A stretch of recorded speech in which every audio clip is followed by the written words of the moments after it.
menjadi pengakuan bagi Dia. Karena Dia adalah Allah yang layak disembah. Ya Tuhan, Kaulah yang disembah. Kaulah yang disembah. Kaulah yang disembah.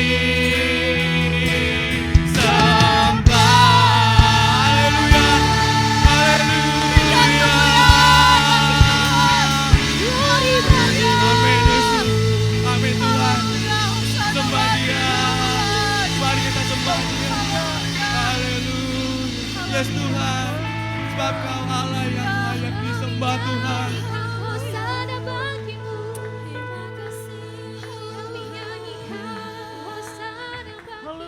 Ambil waktumu untuk menyembah Dia. Rasakan hadirat Tuhan hadir di tempat ini.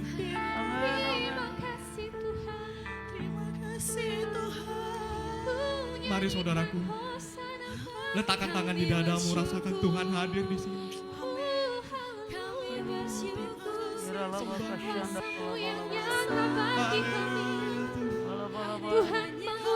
Kau hadir di sini. Haleluya, haleluya. Kau melawat setiap kami. Kami rindu Yesus. Patuhi siapa Kau yang selidiki hati kami Tuhan. Oh, senang bagimu. Kau patuhi siapa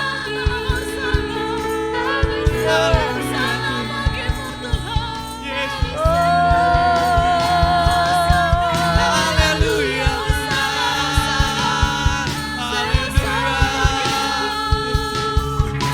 Yesus Tuhan. Kau melawan setiap kami Tuhan. Kau melawan kami Yesus.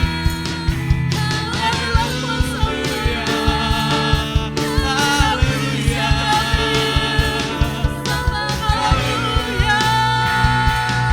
Haleluya. Kita agungkan Tuhan. Ku agungkan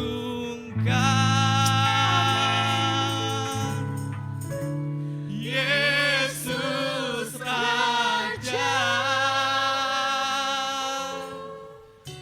Dia berkuasa dan layak disembah.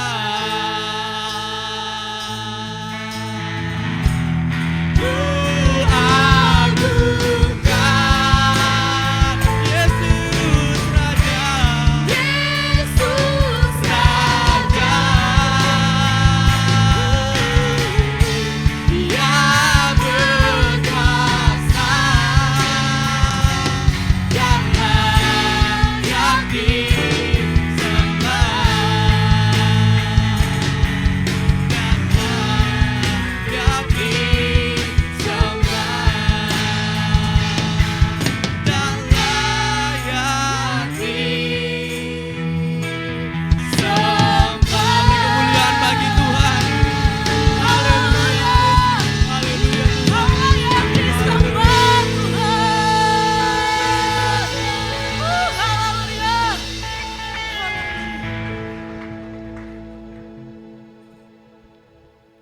Kita berdoa, Bapak terima kasih buat sore hari ini. Kami sembah Engkau, kami tinggikan Engkau, kami agungkan Engkau melebihi segala sesuatu. Kau Allah yang hadir, Kau berkuasa, berdaulat, ditinggikanlah Engkau di tempat ini Bapa. Hari ini kami siap untuk dengar firman-Mu, urapi hamba-Mu, bersabdalah bagi kami semua. Di dalam nama Yesus Tuhan, kami berdoa dan mengucap syukur. Amin. Silakan duduk.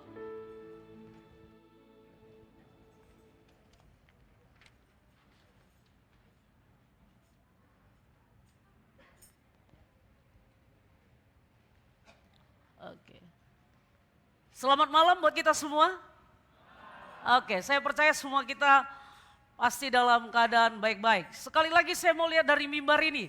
Yang mana adik-adik pelajar SMP dan SMA? Coba angkat tangannya. Waduh, kayaknya suaranya nggak ada loh. Iya, coba buat gedung ini menggelegar karena suara-suara kalian.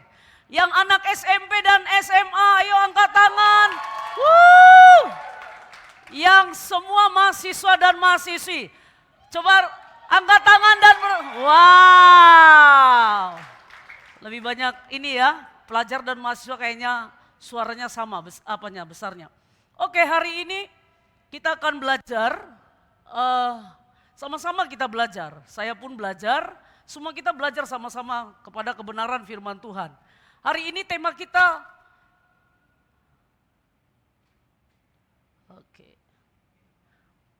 iya, tema kita adalah Rise and Shine. Apa tema kita? Iya, pakai bahasa Indonesia aja ya, karena pasti ada yang dari Toba juga ya. Iya, artinya kita bangkit dan bersinar. Hari ini kita ambil momen Sumpah Pemuda. Kita tahu bahwa Sumpah Pemuda itu cetus karena rasa cinta kita, nasionalisme yang ada di dalam waktu itu. Kalau kita tahu 28 Oktober 1928 itu dimulai dari Persatuan Pelajar-Pelajar Indonesia. Dan akhirnya tercetuslah Sumpah Pemuda. Dan hari ini apa yang pernah terjadi di tahun 28 biar ini terulang kembali. Kita mau melihat satu kebangkitan rohani di antara anak-anak muda. Amin. Hari ini kita akan belajar, tema kita hari ini, kita akan belajar dari Yoel pasal yang ketiga, ayat yang 9 sampai ayat yang ke-10.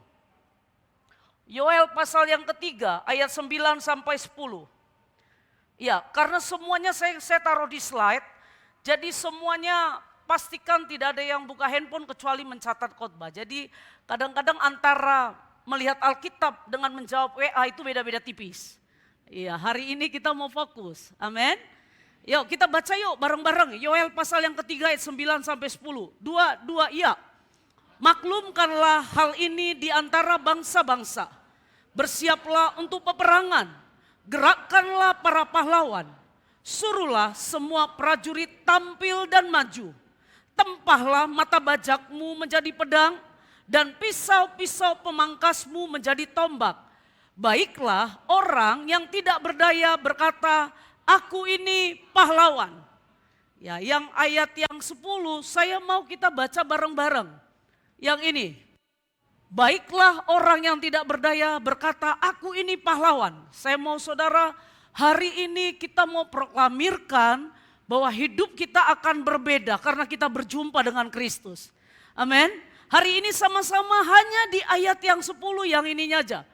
Baiklah orang yang tidak berdaya berkata, aku ini pahlawan dengan suara yang kuat. Karena iman timbul dari pendengaran dan pendengaran akan firman. Kita bersama-sama bersuara, dua, iya.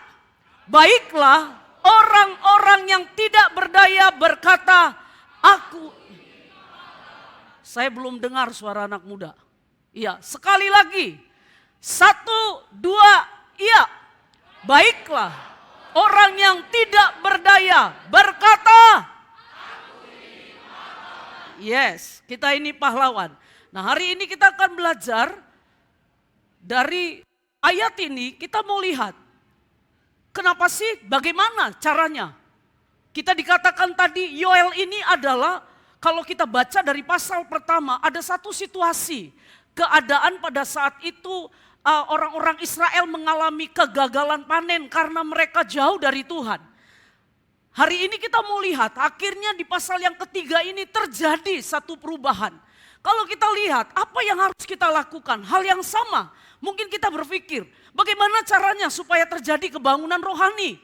Kita berpikir, apa bisa aku membuat pencetus kebangunan rohani di kampusku, di sekolahku? Tadi dikatakan, biarlah yang tidak berdaya berkata, aku ini pahlawan.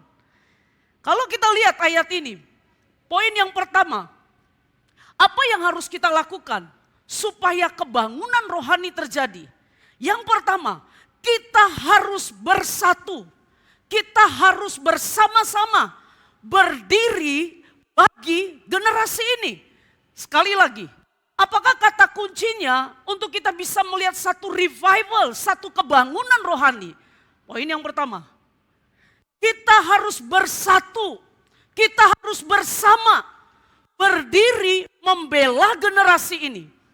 Saya ambil dari ayat yang 9. Yoel pasal yang ketiga ayat yang 9 dikatakan begini. Maklumkanlah, ada beberapa yang saya warnai. Maklumkanlah hal ini di antara bangsa-bangsa.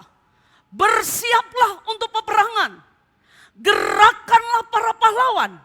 Suruhlah semua prajurit tampil dan maju. Ada kata perintah berapa kali?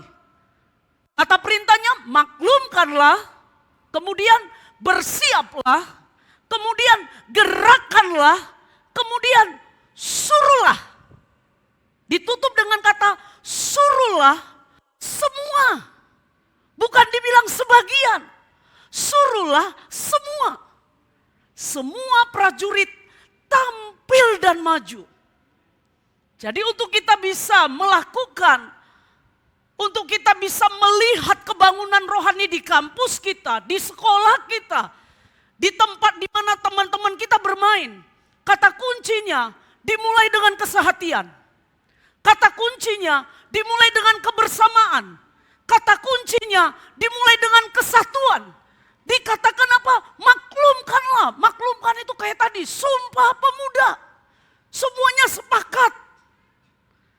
Maklumkan kesatuan di antara kita. Ayo bersiap untuk bersatu. Kemudian apa lagi? Mari kita bergerak, tapi bergeraknya gak boleh masing-masing. Aku maunya begini, aku maunya begini. Enggak. Tapi kita bersatu. Kemudian apa? Suruh. Ada kata perintah suruhlah, ayo semuanya tampil, semua. Gak ada yang ketinggalan. Semuanya tampil. Tentunya untuk bersatu kita harus menghargai perbedaan. Iya. Kenapa? Karena perbedaan Tuhan yang ciptakan. Teman-teman mau bilang apapun, saya begini diciptakan Tuhan. Dengan suara yang khas, ada orang yang suaranya lembut banget. Manggil saya mungkin, Kak Alin. Ada yang manggil saya, woi Kak Alin. Ada yang panggil, woi Kak Alin. Ada yang kalau kerja itu, ya slow, lambat. Ya kayak orang-orang yang si plematik, slow. Tapi ada yang kerjanya cekatan. Tapi saya mau bilang, apapun itu, perbedaan Tuhan yang ciptakan. Ketika kita tidak menerima perbedaan, kita sedang tidak menerima apa yang sedang Tuhan kerjakan di antara kita. Sekali lagi saya katakan, untuk bersatu, kita harus menerima perbedaan. Saya orang Batak, saya Borohombing. Ada yang orang Nias, ada yang orang Chinese, ada yang orang, mungkin orang Manado, macam-macam. Tapi saya mau katakan, hari ini di Sumpah Pemuda ini, saya mau ajak kita kalau kita mau melihat kebangkitan, ayo kita bersatu. Untuk bersatu, ayo kita belajar menerima perbedaan. Kalau kita ngotot dengan perbedaan, apapun gak akan bisa kita kerjakan. Ayo kita sama-sama. Kemudian, untuk bersatu bukan berarti seragam. Gak perlu seragam untuk bersatu. Hari ini semua panitia pakai baju merah. Ini bukan bicara kesatuan. Seragam itu bukan masalah kesatuan. Seragam itu yang kita pakai. Tapi bicara tentang kesatuan, itu bicara tentang dari hati yang rela mau bekerja sama dengan orang lain. Menghancurkan ego, menghancurkan kesombongan, menghancurkan semua kepentingan pribadi. Bersatu bukan berarti keseragaman. Selanjutnya, bersatu itu artinya untuk visi yang sama yang Tuhan sudah taruh di dalam gereja kita. Kesatuan kita, Bapak Ibu sekali, teman-teman, saya mau bilang, sorry Bapak Ibu. Teman-teman, kalau bicara mau bersatu, sekali lagi, kalau bicara mau bersatu, jangan fokus kepada perbedaan. Fokus kepada tujuan. Sekali lagi saya katakan, kalau kita mau bersatu, jangan fokus kepada perbedaan. Fokus kepada tujuan. Tujuan kita apa? Ini ada jelas. Apapun karunia kita, apapun talenta kita, seperti apapun kemampuan kita, ayo kita sama-sama genapi visi ini. Cukup. kita nggak bisa fokus kepada perbedaan-perbedaan kita. Tapi kita fokus kepada tujuan kita. Selanjutnya, Yohanes 17 ayat 21 dikatakan, supaya mereka semua menjadi apa? Satu. Sama seperti engkau ya Bapa, di dalam aku dan aku di dalam engkau. Agar mereka juga di dalam kita. Jadi Yesus sedang bilang begini, kalau teman-teman lihat ayat ini ayat ditulis ketika Kristus mau ditangkap. Ini pesan yang penting. Tentunya kalau seseorang yang udah mau tahu bahwa dia akan pergi, dia sampaikan sesuatu, ada pesan yang penting. Yesus bilang, supaya mereka semua menjadi satu, sama seperti engkau ya Bapa. Kesatuan kita dalam konsepnya Allah, itu kesatuan yang sama seperti Allah Bapa, Allah Anak, Allah Roh Kudus. Yang di dalamnya punya tujuan yang sama. Dikatakan, di dalam aku dan aku di dalam engkau, agar mereka juga di dalam kita. Supaya, setiap kata supaya itu merupakan kata penghubung. Saya mandi supaya bersih. Itu sering akibat. Akibat dari kalimat pertama diungkapkan biasa dengan supaya, agar. Dikatakan supaya dunia percaya bahwa engkau yang telah mengutus aku. Ternyata kalau kita baca ayat ini, kata kunci akibat dari kalau kita bersatu, tujuannya kalau kita bersatu dan hasil yang dicapai kalau kita bersatu, menurut ayat ini dikatakan supaya dunia percaya. Sekali lagi, ternyata pada waktu kita bersatu, kualitas kesatuan kita bukan seragam, tapi kualitas kesatuan kita adalah sama seperti Bapa, Anak, dan Roh Kudus. Kualitas seperti itulah kesatuan kita. Allah ada di dalam Bapa, Bapa ada di dalam Anak, Anak ada di dalam Roh Kudus. Allah, Bapa, dan Anak itu adalah satu yang tidak bisa dipisahkan satu dengan yang lain. Kalau kualitas kesatuan kita seperti itu, saya mau bilang, gak lama kita akan melihat kebangunan rohani di tempat ini. Amin. Kita bersatu. Kita bersatu. Ternyata kesatuan kita lah yang membuat dunia percaya bahwa Yesus adalah Tuhan. Kesatuan kita lah yang akan membuat dunia mengakui bahwa Yesus adalah Tuhan. Hari ini, saya mau katakan sama kita, mari kita punya kesatuan hati. Kemudian, mari kita punya kesatuan tujuan. Satu tujuan. Kita beda-beda. Ada yang punya karunia nabi, mungkin karunia mengajar, ada karunia bernyanyi atau apa saja. Tujuan kita satu. Tujuan kita satu. Apapun itu karunia kita. Tujuan kita satu. Supaya Kristus dipermuliakan. Amin. Kesatuan tujuan. Kemudian apa? Kesatuan pikiran. Menyatukan pikiran tidaklah gampang. Karena ada banyak orang yang merasa lebih pintar dari orang lain. Kadang-kadang terlalu sulit bagi seseorang untuk menerima kalau idenya tidak diterima orang lain. Teman-teman dengar baik. Ketika orang tidak menerima ide kita, bukan berarti orang tersebut menolak diri kita. Teman-teman harus punya perspektif begini. Kalau enggak, kita akan sulit untuk bersatu. Menolak ide bukan berarti yang bersangkutan menolak seluruh hidup kita. Ini cuma berbeda cara berpikir. Tapi waktu berbeda-berbeda itu kita coba menemukan apa yang perlu kita temukan, tujuan kita. Kemudian apa lagi? Kesatuan kehendak untuk mengabdi sungguh-sungguh kepada Kristus. Apapun yang saya lakukan hari ini, saya mau katakan kalau saya berdiri di tempat ini, semata-mata hanya satu tujuannya, supaya Kristus dipermuliakan. Kalau kita bernyanyi, kita jadi worship leader, kita jadi singer, kita jadi usher, satu yang mau kita kita lakukan. Kita ada di sini cuma melakukan kehendak Bapa, nggak ada yang lain. Nggak ada yang lain. Nggak perlu cari siapa yang lebih tinggi di antara kita. Siapa yang lebih hebat di antara kita. Jangan ada yang berpikir acara ini berhasil karena aku. Kenapa? Saya mau katakan, kesatuan kehendak untuk apa? Mengabdi. Teman-teman tahu mengabdi? Mengabdi itu dari bahasa dasarnya itu, kata dasarnya itu abdi. Saya pernah ke Jogja, lihat para abdi di Jogja itu gajinya kecil banget. Tapi waktu dipanggil dia menghadap melayani sultan, itu dia merendahkan hatinya, itu dia tunduk, dia cuma bilang engge. Dia nggak pernah memberontak. Saya mau katakan, kalau spirit itu ada di dalam diri kita ada di tempat ini, satu, aku mau mengabdi kepada Tuhan. Kalau aku kuliah, aku pengen mengabdi kepada Tuhan.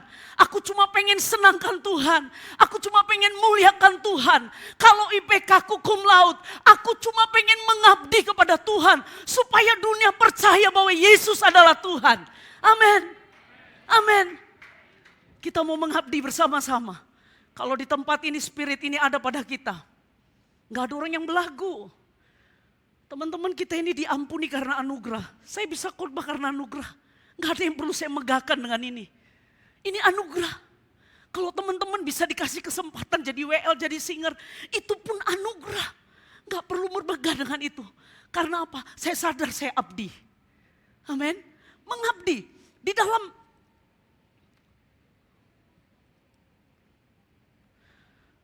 ini yang menyatukan kita. Kita mau baca sama-sama. Supaya ini melekat dalam hidup kita. Kita baca bareng-bareng, saya berdoa sementara engkau baca ini. Tuhan menaruh hati di dalam hidupmu sehingga engkau bisa menangkap untuk apa engkau ada di tempat ini. Saya mau kita baca suara kuat. Suara yang sungguh-sungguh bahwa engkau mau berkata, aku mau persembahkan hidupku untuk mengabdi kepada Allah. Aku mau persembahkan masa mudaku, kuliahku, sekolahku. Aku mau lebih sungguh-sungguh lagi hanya untuk mengabdi kepada Allah. Kita baca bareng-bareng dengan suara kuat. Kita berdoa biar roh alam mengerjakan sesuatu di dalam hatimu dan Tuhan bicara di dalam hatimu. Kita baca dengan sama-sama. Dua, iya. Visi belum kuat. Ayo, lantang anak-anak muda. Waktu baca Sumpah Pemuda itu Sumpah Pemuda. Baca visi GKKD. Ayo kita baca dengan suara kuat. Ya, oke. Dua, iya. Visi GKKD. Melalui jemaatnya ini, Tuhan akan melakukan kegerakan rohani dari Pekanbaru, Riau, Indonesia, dan sampai ke ujung bumi. Berikan tepuk tangan buat Tuhan. Woo! Amin. Amin. Melalui hidup kita, melalui gerejanya, kita akan melakukan kegerakan rohani di kampus kita. Kita akan lakukan kegerakan rohani di sekolah kita. Melalui kehidupan kita, roh Allah yang di dalam kita. Amin.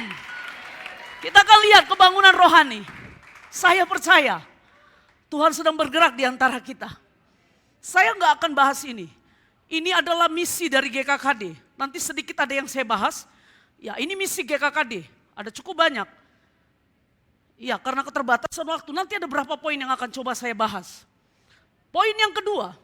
Bukan poin yang kedua. Kalau kita lihat dari poin yang pertama, yang perlu kita terus kerjakan adalah bagaimana caranya, Kak? Kan kami ini kita berbeda, Kak. Kita kan beda selera. Aku pengen musik rock. Kalau nyanyi itu bangkit. Ada yang pengen peganglah tangan Guru Kudus. Waduh, susah loh Kak nyatuin. Aku pengen begini, dia pengen begitu. Saya mau katakan, yang perlu kita terus kerjakan adalah menyadari bahwa kita ini hamba. Amin. Saya ini pelayan. Saya ini hamba. Dulos dalam bahasa aslinya. Dulos itu budak. Pada zaman dahulu, orang-orang yang sudah diperbudak itu, mereka yang menjadi budak, mereka itu nggak punya hak atas dirinya. Kenapa? Karena mereka udah dibayar. Bayar lunas, dan tugas mereka adalah menyenangkan hati Tuhan. Menyenangkan hati tuannya. kita sama, kita ini doulos. Kita sudah dibayar dengan darah Kristus yang mahal. Di atas Kalvari, semuanya sudah selesai kata Alkitab. Di Alkitab Yesus bilang finish, semua udah selesai. Dan kita adalah hamba, kita adalah budak. Sekarang kita lihat dari ayat ini. Matius 20 ayat 26 sampai 27 katakan begini. Tidaklah demikian di antara kamu. Barang siapa ingin menjadi besar di antara kamu, hendaklah ia menjadi pelayanmu. Dan barang siapa ingin menjadi terkemuka di antara kamu, hendaklah ia menjadi hambamu. Menurut Alkitab, kebesaran seseorang dan terkemukanya seseorang bukan ditentukan seberapa hebatnya saudara bisa menguasai orang. Sekali lagi, menurut Alkitab, kebesaran seseorang dan terkemukanya seseorang atau tidak bukan ditentukan seberapa hebatnya saudara bisa menguasai orang, seberapa hebatnya saudara bisa mengendalikan orang, seberapa orang-orang di bawah saudara. Bukan itu. Menurut Alkitab, kebesaran saya, ketermukaan saya ditentukan seberapa hebatnya saya jadi budak. Seberapa hebatnya saya jadi hamba. Seberapa hebatnya saya melayani jadi budak. Jadi budak. Kalau pernah lihat ada pelayan di rumah kalau dipanggil mama, Bi, cuci piring. Pernah nggak bibinya bilang, nggak mau ah, sekali-sekali nyonya kayak cuci piring. Pernah? Pelayan dia bilang apa biasanya kalau dibilang, Bi cuci piring, dia bilang apa? Iya bu, cuci. Walaupun nyucinya entah bagaimana, tapi selalu bilang iya bu. Saya mau bilang dari tempat ini, teman-teman, kebesaran kita, sekali lagi, kebesaran kita bukan ditentukan seberapa hebatnya kesuksesan yang kita capai. Tapi kebesaran kita ditentukan seberapa hebatnya saya bisa melayani orang lain. Saya menjadi budak bagi orang lain. Itu poin yang pertama. Hanya 2 poin. Poin yang kedua. Iya, poin yang kedua. Poin yang kedua adalah mau bertumbuh. Meningkatkan diri. Untuk revival, poin yang pertama kita bersatu. Kita merendahkan hati satu dengan yang lain. Kita melayani satu dengan yang lain. Jangan curiga satu dengan yang lain. Ayo kita jadi hamba. Kita ini doulos. Kita ini hamba. Yesus sampai mati di atas Kalvari. Dia kosongkan dirinya untuk melayani kita. Ayo kita punya kapasitas yang seperti itu. Poin yang kedua, poin yang terakhir. Untuk kita melakukan kebangunan rohani, diperlukan orang-orang yang bertumbuh. Orang-orang yang meningkatkan dirinya. Bukan orang-orang yang udah merasa puas. Wah udah, waduh aku udah hebat ini. Wah aku sudah berapa puluh tahun melayani. Aku udah wah. Tidak seperti itu. Kita terus bertumbuh. Kita terus belajar. Kita terus mengembangkan diri. Supaya kita bisa melihat kebangunan rohani yang sejati terjadi. Kalau kita lihat di ayat yang ke-10. Tempalah mata bajakmu menjadi pedang dan pisau-pisau pemangkasmu menjadi tombak. Baiklah orang yang tidak berdaya berkata apa? Aku ini pahlawan. Cuma kalau dalam versi King James dia bilang begini. Dalam konteks yang ayat ini yang dikatakan baiklah orang yang tidak berdaya berkata aku ini pahlawan. Dalam King James dikatakan let the weak say I am strong. Biarlah yang lemah berkata aku kuat. Yang lemah berkata aku kuat. Jadi poin yang kedua kalau kita lihat ada kata perubahan dikatakan di sini. Tempalah mata bajakmu menjadi pedang. Mata bajak diubah menjadi pedang, pisau pemangkas menjadi tombak. Ada sebuah perubahan. Kalau perubahan saya kasih contoh, kalau saya berdiri di sini, kemudian saya melangkah entah 1 senti, entah 2 senti. Ini perubahan dari satu titik kepada titik lain. Yoel berkata, tempalah mata bajakmu menjadi pedang. Mata bajak itu biasa dipakai untuk membajak. Tapi pedang itu dipakai untuk berperang. Sekali lagi, mata bajak itu dipakai untuk membajak, mata pedang itu biasa dipakai untuk perang. Tempa mata bajak. Mata bajak kalau saya sawah, saya bisa sebentar membajak. Kemudian saya tidur nunggu makan siang. Bisa. Saya bajak lagi, bisa. Tapi dikatakan dari mata bajak menjadi pedang. Pedang dipakai perang. Kalau perang, saya nggak bisa. Wah sebentar, musuh sebentar. Aku makan dulu ya. Makan, santai. Ada lagunya Bang Roma, yuk kita santai agar otot tidak tegang, santai. Orang ujian, santai aja, gak perlu belajar, bikin kopean, santai aja. Nanti pasti bisa lah, ada banyak kok bisa kopekan, bisa semacam-macam. Tempa mata bajak menjadi pedang. Pisau pemangkas digunakan untuk memangkas. Tapi tombak biasa digunakan untuk membunuh. Dia harus lebih tajam. Untuk kita bisa melakukan kebangunan rohani, kita perlu meningkatkan seluruh hidup kita. Alkitab katakan, Markus 12 ayat 30. Ya, di sini ada juga, di sebelah kiri sisi saya. Dikatakan begini, kasihilah Tuhan Allahmu dengan segenap hatimu, dan dengan segenap jiwamu, dan dengan segenap akal budimu, dan dengan segenap kekuatanmu. Semua unsur dari manusia diinginkan Tuhan untuk kita bisa mencintai Dia. Dikatakan kasih Tuhan Allahmu dengan segenap hati, segenap jiwa, segenap akal budi, segenap kekuatan. Gak bisa kita bilang, udah yang penting hatikulah. Tuhan menginginkan seluruh dari hidup kita untuk mencintai Dia. Sebabnya karena diingininya, semua dari unsur kita perlu kita upgrade. Perlu kita naikkan. Alkitab katakan kasih Tuhan Allahmu dengan segenap. Kalau dulu melayani gak pernah berdoa dan bisa sukses melayani. Gak pernah baca Alkitab. Tapi kalau udah tahu sekarang kebenaran firman Tuhan, ayo mulai konsisten baca Alkitab. Mulai berdoa. Karena apa? Tuhan ingin kita mengasihi Dia dengan seluruh aspek kehidupan kita. Saya akan dengan cepat. Iya, apa yang perlu kita tingkatkan?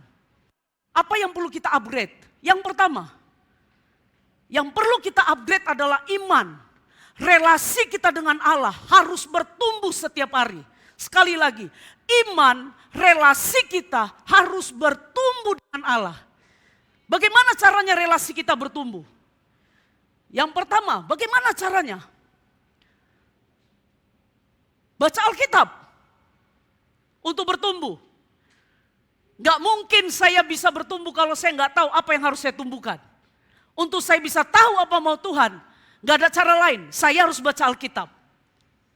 Baca Alkitab, anak-anak muda, saudara gak akan bisa lakukan kebangunan rohani kalau kerohanian kita gak bertumbuh. Kita gak akan bisa menangkap isi hati Allah. Poin yang pertama, ayo baca Alkitab. Baca Alkitab, kalau dulu cuma 1 ayat, baca mulai 2 ayat, baca mulai 3 ayat. Teman-teman kalau bisa baca Alkitab 1 hari 4 pasal, 1 tahun teman-teman udah ngabisin Alkitab itu 1 tahun. Kejadian sampai Wahyu. Nah, susahnya kadang-kadang kita gak punya waktu kita bilang. Tapi untuk main game, berjam-jam kita punya waktu kok. Bagaimana kita mungkin bisa melakukan kebangunan rohani? Kalau kita nggak mau kasih waktu kita untuk baca Alkitab. Selanjutnya, Roma 10 ayat 17. Jadi iman timbul dari pendengaran dan pendengaran oleh firman Kristus. Saya akan dengan cepat aja. Yang kedua, bersaksi. Bagaimana caranya? Supaya kita, iman kita, relasi dengan Tuhan kita bisa bertumbuh. Ayo bersaksi. Bersaksi itu apa yang sudah kita alami, kita saksikan sama teman-teman di sekolah, sama teman-teman di kampus. Kalau kita bilang sama teman-teman, aku dulu belum percaya Yesus, hidupku amburadul, kacau, aku terlibat dengan dosa ini. Sekarang memang masih melakukan dosa, tapi paling tidak hidup aku mengalami satu perubahan. Ketika apa? Ketika aku bertemu dengan Yesus, itu bersaksi. Bersaksi itu menceritakan apa yang kita alami, gak usah berkoyok.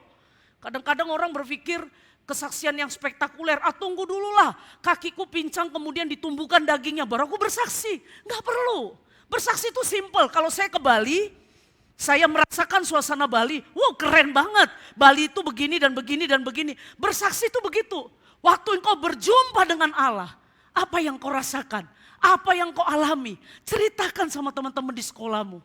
Bilang sama dia, ayo teman, terima Yesus sebagai Tuhan dan Juru Selamat. Wah paling enggak dulu aku stres kali. Aku tertekan kali. Satu kali saya pernah melayani seorang anak muda. Dari mulai kecil dia sering korban dibully sama teman-temannya. Dari mulai kecil dia suka dibully terus menerus. Sampai akhirnya tumbuh dia SMP mulai orang yang minder. Dia suka terus dibully dan hubungannya dengan papanya kurang baik. Kemudian SMA dia sering dibully juga. Sampai akhirnya dia memutuskan tidak mau lagi keluar rumah. Karena apa? Dia minder. Dia pikir dia bukan siapa-siapa. Dia tiap hari di rumah mengasihani diri. Sampai di satu titik dia cuma mau bicara sama boneka. Bisa ngebayang gak? Bicara sama boneka terus. Boneka cuma kau yang ngerti aku. Kau tahu perasaan aku. Laki-laki loh. Saya waktu dengar gila banget ini orang. Teman-teman tahu gak? Sementara kita dengar firman di tempat ini. Berapa teman-temanmu yang terlibat dengan seks bebas? Sementara teman-teman duduk di sini, berapa teman-temanmu yang sedang pakai narkoba? Sementara teman-teman udah mungkin ratusan kali dengan firman. Berapa teman-temanmu mungkin yang sedang ada di dalam lembah penentuan kata Yoel. Mereka sedang bingung, mereka minta pertolongan, tapi semua orang begitu cuek sama mereka. Mereka butuh solusi, mereka nggak tahu sama siapa harus ngobrol. Kita orang anak-anak Tuhan ini kita jago di gereja. Tapi begitu di kampus, begitu di sekolah, kita kayaknya gak punya power apapun. Kayaknya kita orang yang paling bodoh. Gak punya sesuatu kekuatan yang untuk menceritakan Kristus. Tapi hari ini dikatakan Alkitab, let the weak say I am strong. Biarlah yang lemah berkata, aku kuat dengan Tuhan. Aku kuat dengan Tuhan. Aku percaya kalau ada di tempat ini, anak-anak muda dengar baik. Kalau ada di tempat ini engkau terus menerus dibully. Dan engkau sering dibandingkan oleh orang lain. Mungkin papa mamamu suka membandingkan engkau dengan orang lain. Engkau enggak menerima dirimu. Engkau merasa kesepian. Engkau merasa tidak dikasihi. Engkau merasa tidak dicintai. Engkau merasa bahwa Tuhan tidak adil dengan hidupmu. Tapi hari ini saya mau katakan dengar baik. Yesus sudah mati di atas Kalvari untuk hidupmu. Dia mencintai engkau pada waktu engkau dalam berdosa. Sekotor apapun dosamu, sejorok apapun dosamu, hari ini pastikan kau bertemu dengan Injil Kristus. Berikan hidupmu kepada Kristus. Tempah mata bajakmu. Let the weak say I am strong. Kalau selama ini kau berkata aku lemah, aku tidak secantik orang lain, aku tidak seganteng orang lain, nasibku tidak sebaik orang lain. Tapi hari ini biarlah yang tidak berdaya berkata, aku ini pahlawan. Amin. Amin. Aku ini pahlawan. Karena Kristus. Kesaksian. Kemudian yang ketiga. Yang terakhir. Kita baca ayat ini sama-sama. Saya akan kasih kisah kenapa ayat ini ditulis seperti ini. Waktu saya baca ini, menarik buat saya. Kita baca sama-sama Yesaya 40 ayat 31. Dua iya.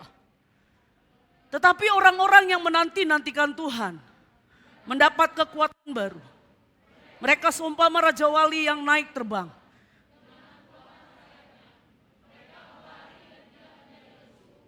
Mereka berjalan dan tidak menjadi lelah. Poin yang ketiga untuk kita bertumbuh. Apa yang perlu kita upgrade dalam relasi kita dengan Tuhan? Yang ketiga, berdoa dan bersekutu. Alkitab katakan begini, Yesaya 40:31. Orang-orang yang menanti-nantikan Tuhan, dia seumpama Raja Wali. Saya akan ceritakan kisah ini. Teman-teman kalau lihat, sering kali kita itu disamakan dengan Raja Wali. Baca beberapa Alkitab tentang kasih Kristus, bagaimana Tuhan mendidik kita. Sering kali kita diilustrasikan dengan Raja Wali. Ini Raja Wali. Raja Wali adalah unggas yang usianya itu hidup sampai 70 tahun sama kayak kita. 70 tahun. Tapi sebelum dia sampai di usia 70 tahun, ada di usia yang ke-40 tahun, dia harus memilih dan memutuskan. sesuatu yang penting apakah dia akan hidup atau dia mati. Sekali lagi, Raja Wali itu adalah unggas yang paling sangat luar biasa. Dia kuat, kecepatan matanya itu 5 kali lebih cepat daripada manusia. Dia bisa melihat mangsa yang sedang lari gitu, dia bisa dengan kecepatan matanya karena begitu tajam. Dia bisa dengan cepat mengambil mangsanya. Dia unggas yang begitu hebat. Dia biasanya menggunakan sayapnya untuk terbang tinggi di atas gunung. Badai itu biasanya digunakan bagi dia untuk mengepakkan sayapnya supaya lebih kuat. Dia gunakan itu badai. Dia nggak pernah nyerah dengan badai. Dia nggak pernah ada di comberan. Yang di comberan itu anak ayam. Anak Raja Wali itu selalu ada di tempat yang paling tinggi. Dia selalu melewati badai. Itu Raja Wali. Tapi di usia 40, ketika sayap-sayapnya udah mulai berat, dia akan susah terbang. Dia susah terbang karena udah mulai berat usia 40. Kemudian paru yang dia gunakan untuk mengambil makanan, itu sudah mulai rapuh. Dia nggak akan bisa dapat mangsa. Parunya itu sudah mulai rapuh. Dan untuk bisa bertahan pada waktu usia 40 tahun, itu fase pertamanya Raja Wali. Untuk dia melanjutkan hidup. Di usia 40 dia harus pilih. Apakah dia mati atau dia mentransform dirinya. Pada usia 40 ada pilihan. Raja Wali bisa memilih untuk mati. Tapi kalau kita lihat, Raja Wali itu biasanya memilih. Pada waktu di usia 40, dia harus merontokkan bulu-bulunya. Apa yang dia lakukan? Unggas yang begitu lincah, unggas yang begitu hebat, matanya yang begitu tajam melihat visi. Kemudian dia juga binatang yang unggas yang terbang melewati badai. Tapi pada waktu di usia 40, dia harus ambil gunung yang paling tinggi. Dia pergi ke sana, kemudian dia ambil di tebing, kemudian dia pastikan bahwa itu aman. Kenapa? Karena dia tidak punya kekuatan lagi. Badannya sudah terlalu berat. Biasanya Raja Wali, dia akan ngambil satu tempat. Di tempat yang paling tinggi. Dia biasanya akan duduk dia buat tempatnya. Kemudian parunya yang sudah mulai rapuh, itu biasanya dia gunakan untuk supaya paru itu diganti. Dia harus pukul paru itu di batu. Ada proses yang sakit di dalam kesendiriannya. Dia diam di atas gunung yang paling tinggi. Dia harus pukul parunya supaya paru baru terganti. Dia diam terus, dia pukul dan itu sakit. Setelah parunya hancur habis, akan muncul paru yang baru. Ada proses yang kedua. Paru yang baru itu dia akan gunakan untuk mencabut cakarnya. Paru itu akan dicabut cakarnya, dia cabut terus, dia cabut terus. Dan itu sakit. Itu sakit. Di dalam kesendirian. Unggas yang begitu aktif, tapi dia harus tinggal di gunung tertinggi. Dia sendirian tanpa siapa-siapa. Dia cari tempat aman, memastikan tidak ada musuh yang akan bisa memakan dia karena dia lemah. Kemudian cakarnya dicabut oleh paru itu. Setelah cakar diparut, ada proses yang paling sakit. Waktu saya baca ini, saya bilang sama Tuhan, Tuhan tolong aku Tuhan, untuk aku seperti Raja Wali. Paling sakit itu adalah ketika cakar mulai tumbuh. Dengan cakar itulah dia mencabut satu-satu bulunya. Dia cabut satu-satu. Dan itu sakit banget. Selama 6 bulan dia ada dalam kesendirian. Unggas yang paling tajam, yang paling kuat, yang paling hebat. Dia cabut bulunya satu-satu. Dia cabut satu-satu. Semua dia cabut. Pada waktu dia cabut, itu sakit. Dia tenang. Dia diam, dia cabut terus. Tapi dia gak bisa ngapain-ngapain. Dia tunggu sampai 6 bulan. Semuanya tumbuh dengan normal. Pada waktu itu tumbuh dengan normal. Teman-teman tahu, kalau baca filosofinya, dikatakan Raja Wali itu jauh lebih energik daripada yang pertama. Menjelang 40 ke 70, dia jauh lebih energik. Kenapa? Ada keputusan penting yang dia ambil. Dia memilih tenang. Membiarkan dirinya diproses, ditransform. Saya mau katakan dengar baik. Semua para pelayan, semua yang ada di tempat ini. Benar engkau masih muda. Tapi saya mau katakan, tidak ada kekuatan. Dikatakan orang-orang yang menanti-nantikan Tuhan mendapat kekuatan baru. Seumpama Raja Wali yang naik terbang dengan kekuatan sayapnya. Waktu berlari banyak yang kau kerjakan. Engkau gak jadi letih. Tapi waktu berjalan slow pun engkau gak jadi lelah. Kenapa? Karena engkau menantikan Tuhan. Engkau tenang dalam hadiratnya. Engkau mengizinkan semua sisi-sisi dari keegoisan, kesombonganmu dicabuti oleh Tuhan. Itu bicara tentang tempat tertinggi, itu bicara tentang hadirat Allah. Saya mau katakan dengar baik. Tidak ada kebangunan rohani yang bisa dilakukan oleh manusia. Kebangunan rohani itu cuma bisa dilakukan oleh Tuhan. Dikatakan melalui jemaatnya Tuhan akan melakukan. Tuhan melakukan kegerakan rohani. Bagian kita. Saya mau ajak. Ayo teman-teman, sesibuk apapun kita. Ayo teman-teman, ayo doa. Kasih waktumu. Engkau gak akan kuat menghadapi dunia ini. Ayo doa, rendahkan hatimu seperti Raja Wali tadi. Gak enak secara daging. Dalam kesendirian dengan Tuhan. Gak enak daging ini. Mungkin ada orang bilang, aduh ngapain kau doa? Ngapain? Apa yang bisa kau lakukan? Apa yang bisa dikerjakan dengan doa? Tapi saya mau katakan, orang yang menantikan Tuhan, dia kayak Raja Wali tadi.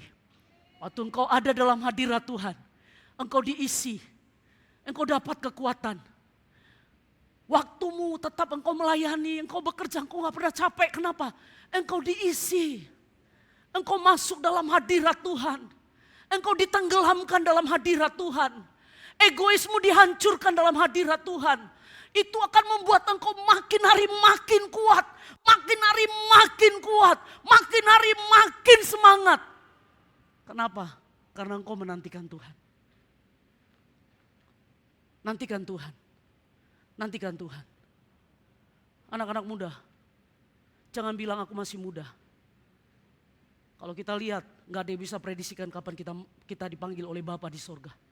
Pesan saya, sebagai seorang kakak di tempat ini, nantikan Tuhan. Kasih waktu sama Tuhan. Izinkan Tuhan bicara sama hidupmu. Kasih waktu sama Tuhan. Kasih waktu sama Tuhan. Saya akan tutup dengan satu kisah. Ya ini bertumbuh secara skill. Teman-teman bisa dengan cepat ya karena waktunya saya sudah dikasih waktu. Pengkhotbah 10 ayat 10 dikatakan jika besi menjadi tumpul dan tidak diasah maka orang harus memperbesar tenaga. Alkitab bilang begini, ini pengkhotbah ditulis orang yang paling pintar. Tidak ada lagi orang seberhikmatnya Salomo. Dia orang paling pintar di muka bumi. Tidak ada lagi. Alkitab bilang begitu.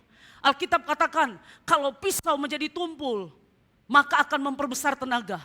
Seringkali kita tidak mau mengasah diri kita. Tidak mau mengasah skill kita. Udah tahu pas-pasan. Waduh tapi kita mau merasa di situ terus. Saya mau katakan kalau pisau tidak diasah akan memperbesar banyak tenaga. Artinya kalau saya memang bisa patahkan ini dengan yang tumpul. Tapi waktunya banyak. Kenapa saya tidak mencoba untuk mempertajam? Mempertajam bisa saya lebih cepat memutuskannya. Tapi orang bodoh gak akan pernah mau belajar meningkatkan diri. Ya gak apa-apa kenapa rupanya yang capek kan aku bukan kau. Suka-sukaku, ya gak apa-apa suka-sukamu juga tapi kasihan banget. Pisau kalau gak diasah akan memperbesar tenaga kita. Iya selanjutnya Daniel 1:20 saya gak bisa jelaskan ini. Dikatakan begini dalam tiap-tiap hal. Ini kita baca sama-sama. Yuk dua iya. Yang memerlukan kebijaksanaan dan pengertian yang ditanyakan raja kepada mereka. Didapatinya bahwa mereka 10 kali lebih cerdas daripada semua orang berilmu dan semua ahli jampi di seluruh kerajaannya. Seluruh kerajaannya. Daniel itu satu-satunya orang Kristen pada zaman itu yang percaya Yesus. Tapi Alkitab bilang Sadrak, Mesak dan Abednego ditemukan 10 kali lebih pintar. Pertanyaan saya, Halo teman-teman yang rohani, yang melayani. Mungkin siang malam hidup kita di gereja. Pertanyaan saya, berapa IP-mu?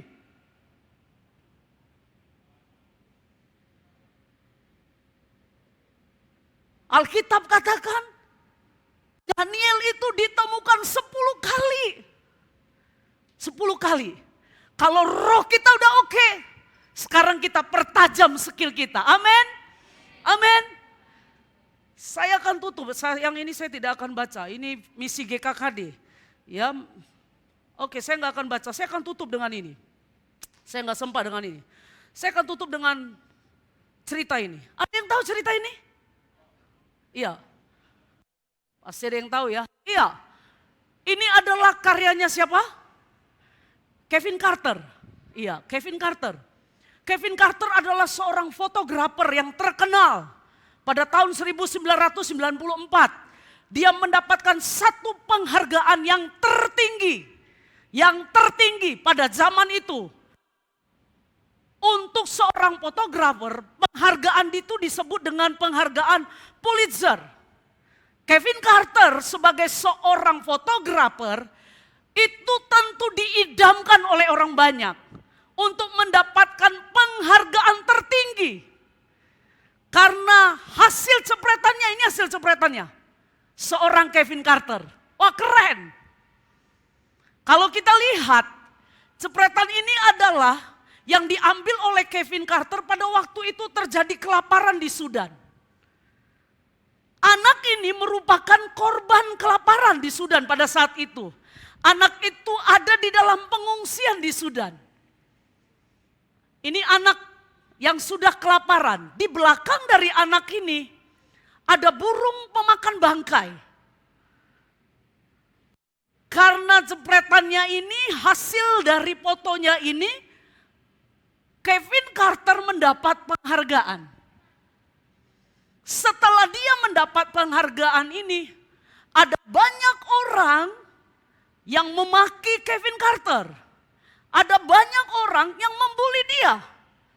Ada banyak wartawan yang bertanya, Kevin, pada waktu engkau mengambil foto ini dan sekarang engkau mendapat penghargaan tertinggi seorang fotografer. Saya mau tanya, pada waktu engkau mengambil foto ini, di mana anak ini? Apakah engkau bisa menceritakan kepada kami di mana posisinya? Ada yang bilang sama Kevin Carter, kamu tidak manusiawi. Kamu mendapat prestasi, tapi kamu tidak peduli dengan kehidupan seorang anak. Anak ini dia sedang kelaparan, mama papanya sedang mengungsi, sedang antri mau mengambil makanan. Anak ini pengen jumpa sama mama papanya. Tapi dengan kelaparan dia terseok-seok, di belakangnya ada burung pemakan bangkai. Pendek cerita, karena Kevin Carter terus ditekan. Seorang fotografer, dia sudah mendapat job yang begitu banyak karena hasil fotonya ini. Ada banyak iklan yang mau mencoba menawarkan dia. Wah, dia cukup sangat terkenal di tahun 1994.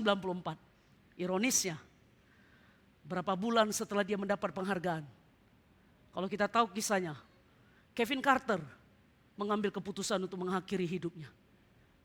Dia bunuh diri di dalam mobilnya sendiri. Dia membuat racun yang keluar dari mobilnya sehingga dia akhirnya mati. Dia meninggal. Saya mau katakan, kenapa dia meninggal? Karena dia stres. Kenapa dia stres? Karena pertanyaan banyak orang bahwa dia dianggap tidak manusiawi. Hal yang sama hari ini saya akan tutup. Berapa banyak di antara kita? Kita sama seperti Kevin Carter. Kita cuma hidup hanya untuk mementingkan diri kita sendiri. Kita hanya untuk hidup, hanya untuk mengejar mimpi-mimpi pribadi. Kita hanya hidup hanya untuk ambisi-ambisi kita dan kita berbicara tentang kebangunan rohani. Saya mau katakan hari ini, teman-teman, adik-adikku semua yang ada di tempat ini. Hidup yang paling standar adalah hidup yang hanya mengejar mimpi pribadi. Semua orang bisa lakukan itu. Tapi kalau engkau bisa mengejar mimpi pribadi, tapi engkau bisa mempersembahkan hidupmu, engkau memuliakan Tuhan, engkau memberikan apa yang engkau punya. Gereja ini butuh orang-orang yang ahli di komputer, orang-orang yang ahli di dalam seni, orang-orang yang ahli di dalam worship leader, orang-orang yang punya skill main musik. Gereja ini butuh banyak hal. Banyak hal untuk kita bisa lakukan kebangunan rohani. Kita rindu tahun depan ada ribuan mahasiswa pelajar datang kepada Kristus dan menyembah Kristus. Tapi dibutuhkan orang-orang yang bukan hanya sekedar mengejar mimpi-mimpi pribadi. Tapi orang-orang yang berkata, Tuhan ini aku, pakai hidup aku. Aku mau ada di dalam kegerakan itu. Aku mau melalui hidupku, Tuhan melakukan kegerakan rohani. Dimulai dari sekolahku, dimulai dari kampusku, dimulai dari rumahku. Pakai aku Tuhan, pakai aku. Dan aku mau Tuhan. Aku tahu aku punya keterbatasan. Mungkin adik-adik bilang hari ini, Kak Alin aku gak pandai bicara. Kak Alin aku gak mengerti dari mana. Kak Alin aku orang berdosa. Kak Alin aku bolak-balik jatuh ke dalam dosa. Kak Alin aku bodoh. Kak Alin aku dari keluarga miskin. Kak Alin aku gak sehebat orang lain. Tapi saya mau katakan, biarlah yang tidak berdaya berkata aku ini pahlawan. Let the weak say I am strong. Tuhan aku perlu Engkau. Pakai aku. Pakai aku. Aku mau melakukan kegerakan rohani. Bersama dengan Tuhan aku pasti bisa. Amin. Hari ini, dimanapun engkau sedang duduk, saya mau katakan Roh Kudus ada di sini. Yesus ada di sini. Yesus ada di sini. Buka hatimu. Kalau hari-hari ini engkau merasa engkau korban bully, engkau sering direndahkan, engkau sering dibandingkan, engkau sering merasa enggak diterima, engkau merasa takut di dalam hidupmu, ada kekecewaan demi kekecewaan dalam hidupmu. Mungkin engkau benci dengan seseorang, mungkin engkau berkata, Kak Alin aku udah kotor, Kak Alin aku bolak-balik jatuh ke dalam dosa, Kak Alin gak ada orang yang tahu bahwa aku tiap hari melakukan dosa ini dan dosa ini. Kak Alin orang gak tahu bahwa aku berkali-kali jatuh dalam seks bebas. Tapi saya mau katakan Yesus sudah mati di atas Kalvari. Untuk itu dia datang adik-adikku. Buka hatimu. Buka hatimu hari ini. Buka hatimu. Mari kita sama-sama, kita buka hati kita, kita rendahkan hati kita di dalam tangan Tuhan yang kuat. Semua orang dalam saat teduh, coba renungkan firman ini. Renungkan firman Tuhan, berkata kepada Tuhan, Tuhan ini aku Tuhan, pakai aku. Pakai aku butuh anugerah-Mu, aku butuh kasih sayang-Mu, aku butuh belayanmu Tuhan. Selama ini aku merasa tertolak, aku merasa gak diterima, aku merasa kotor. Tapi hari ini Tuhan, ini aku Tuhan, ini aku Tuhan, aku butuh Engkau. Mari Engkau datang seperti Raja Wali tadi.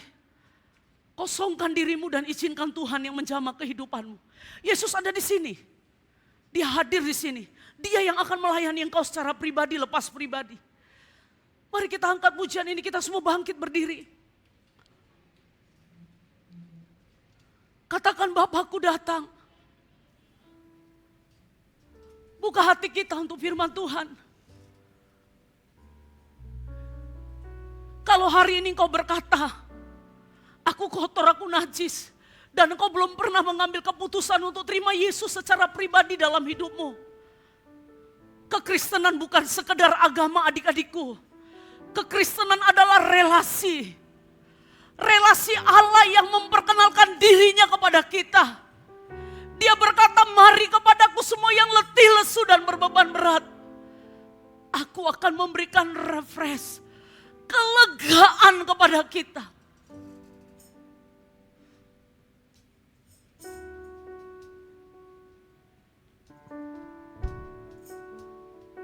Buka hatimu. Roh Kudus ada di sini. Yesus Tuhan. Layanilah setiap orang ya Bapa. Layani setiap orang Bapa. Amin. Buka hatimu buat Yesus adik-adikku.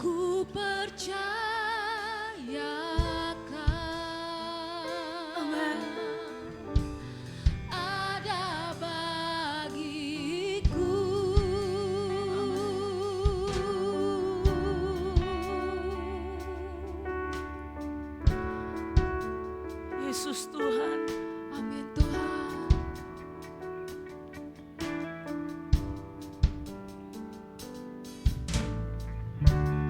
Bapakku datang.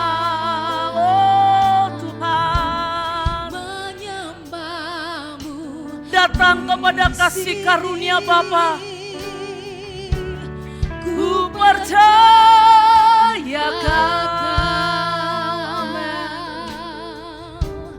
ada bagiku,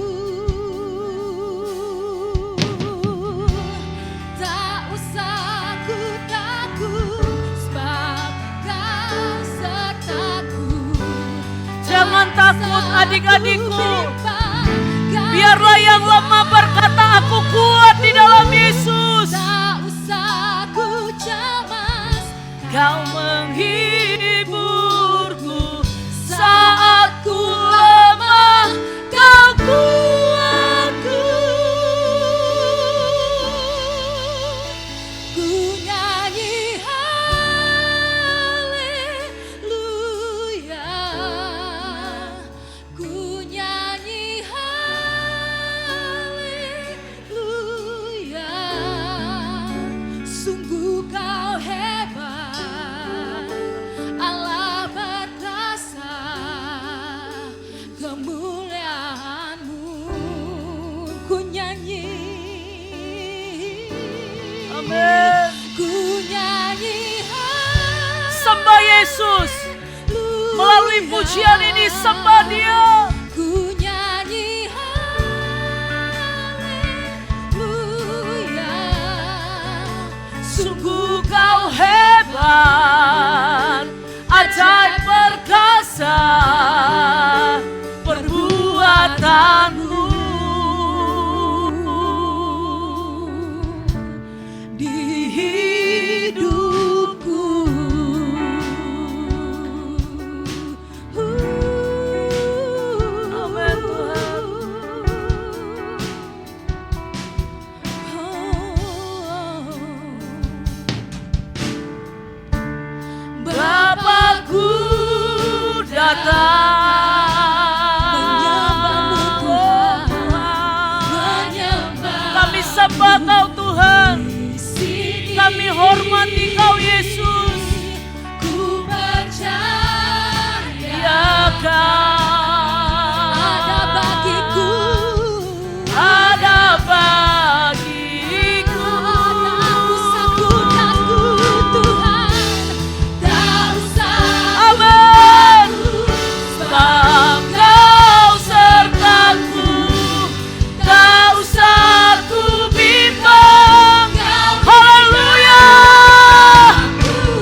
lagu ini dengan lembut.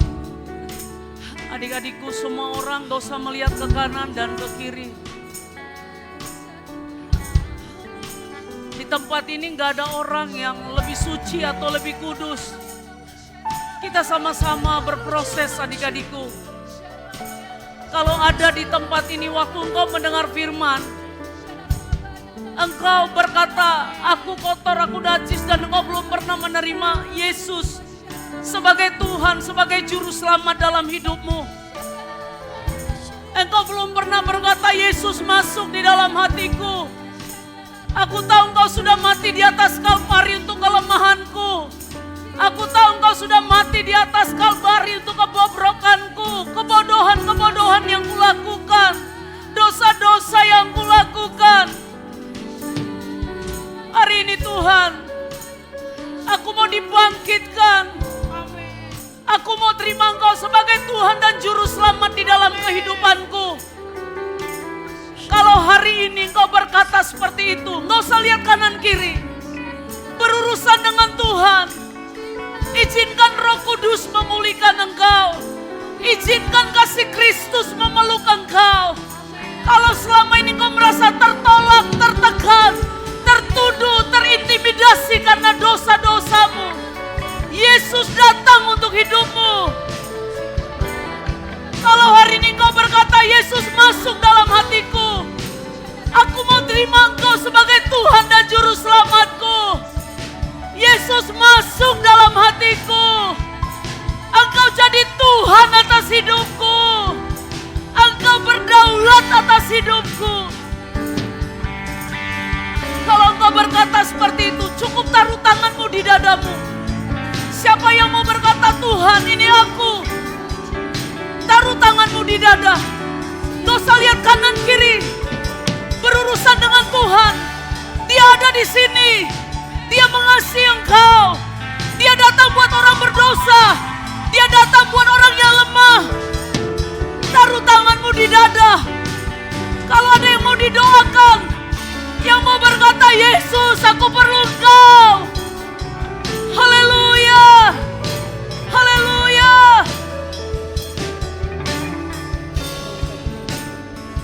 Haleluya. Yang taruh tanganmu di dada, angkat kedua tanganmu. Adik-adikku, gak usah malu. Kehidupan saya mulai dari awal seperti ini.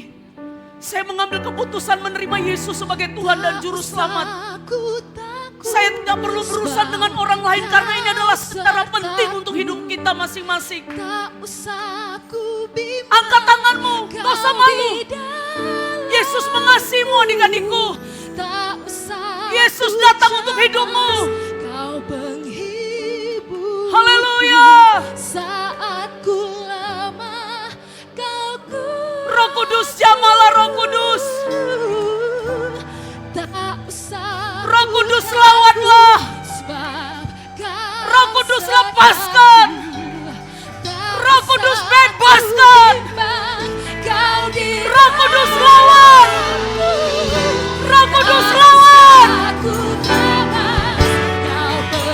Haleluya. Haleluya. Haleluya. Sembah Yesus. Amin.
tangan, kita mau berdoa bersama-sama. Semua para pembina, arahkan hati kita, arahkan tangan kita kepada adik-adik yang mengangkat tangan. Oh, dalam nama Yesus Tuhan, lawanlah Tuhan. Kami doa pulihkan adik-adik kami ini Tuhan. Biar ini jadi satu sejarah penting atas hidup mereka. Mereka diubahkan, mereka dipulihkan di dalam nama Yesus. Di dalam nama Yesus. Di dalam nama Yesus. Bersama kami Tuhan. Bersama kami Tuhan. Kami tidak takut. Oh, haleluya. Yang mengangkat tangan ikut doa saya, Tuhan Yesus. Yang mengangkat tangan ikut doa saya, Tuhan Yesus. Hari ini aku sadar aku orang berdosa. Masuk dalam hatiku. Ampuni aku. Sucikan aku. Kuduskan aku. Mulai hari ini catatlah namaku di dalam buku kehidupan-Mu. Aku terima kasih-Mu. Aku terima keselamatan yang Kau sediakan bagi hidupku. Mulai hari ini hidupku bukan aku lagi, tapi Kristus di dalam aku. Terima kasih Tuhan. Mari kita sembah Dia. Haleluya, haleluya. Tak usah ku takut. Amin. Amin. Amin. Lepaskan. Bebaskan. Lepaskan. Bebaskan. Amin.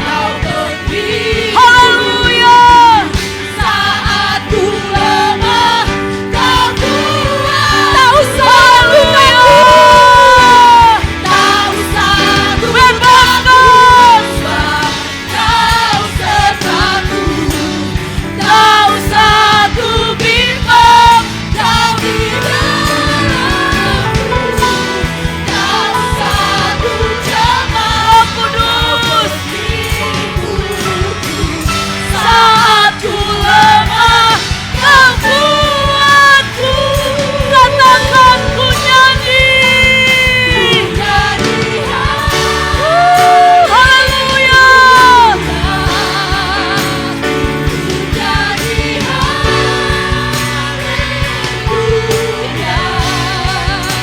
Sungguh Kau hebat, ajaib perkasa perbuatanmu. Ku nyanyi haleluya.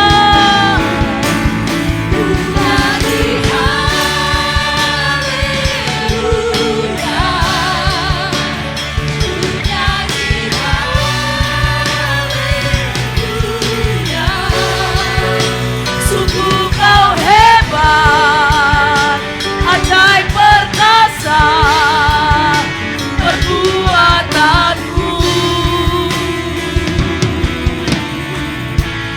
Di hidupku. Haleluya. Berikan sorak kemuliaan bagi Raja segala raja.